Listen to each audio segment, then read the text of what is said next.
Brexit mastermind Dominic Cummings has revealed details of a secret pact he agreed with Boris Johnson shortly before becoming Prime Minister. The former number 10 advisor has told MPs of an agreement made in private between him and the Prime Minister the weekend before Mr. Johnson entered Downing Street. The pact, sealed in Mr. Cummings' living room, has set the agenda of the government ever since. Today is the first time the former advisor, who left Downing Street following a row with Mr. Johnson last autumn, has spoken out about his time in government. The abrasive former Vote Leave director was previously found to be in contempt of Parliament in March 2019 for refusing to give evidence to MPs on a committee investigating misinformation.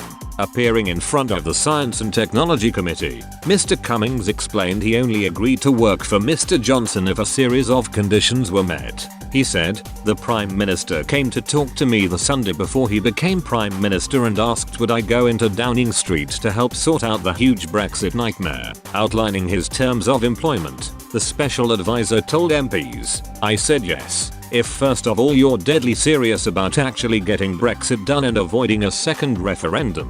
Secondly, double the science budget. Third, create some defense advanced research projects agency-like entity. And fourth, support me in trying to change how Whitehall works and the Cabinet Office works because it's a disaster zone." Mr. Johnson immediately said deal according to Mr. Cummings. The former Vote Leave chief is credited with being one of the most important people in helping the Prime Minister renegotiate the withdrawal agreement with the EU in 2019 and get the deal through Parliament. He was also given power to radically reform the civil service while serving as Mr. Johnson's right-hand man.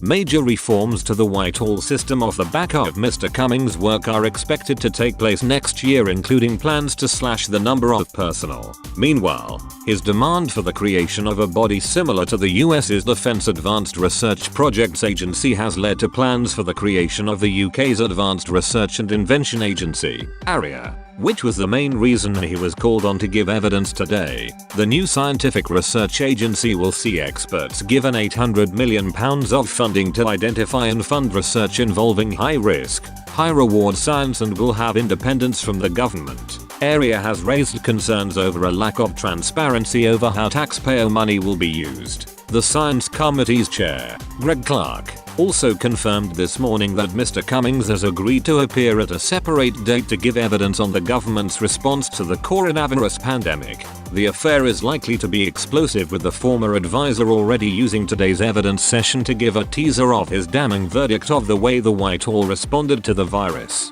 He described the Department for Health's procurement of personal protective equipment last spring as an absolute total disaster that undermined the UK's fight against COVID. In spring 2020 you had a situation where Department for Health was just a smoking ruin in terms of procurement and PPE and all of that, he said. "It's why we had to take the vaccine process out of the Department for Health. A vaccine task force, which has since been credited with the success of Britain securing so many COVID jabs, was set up to take control of securing supplies of COVID jabs instead of the procurement being left for the Department of Health to organize." Mr. Cummings' appearance today is the first time he has been seen since exiting Downing Street in November after a bitter power struggle within number 10 spilled out into the open. A rift within number 10 exploded over who should be the Prime Minister's Chief of Staff after a vacancy opened up. Mr. Cummings was eager for the then Director of Communications and fellow Vote Leave alumni, Lee, came to take on the role, but his appointment was blocked with rumours that Prime Minister's fiancée, Carrie Simons,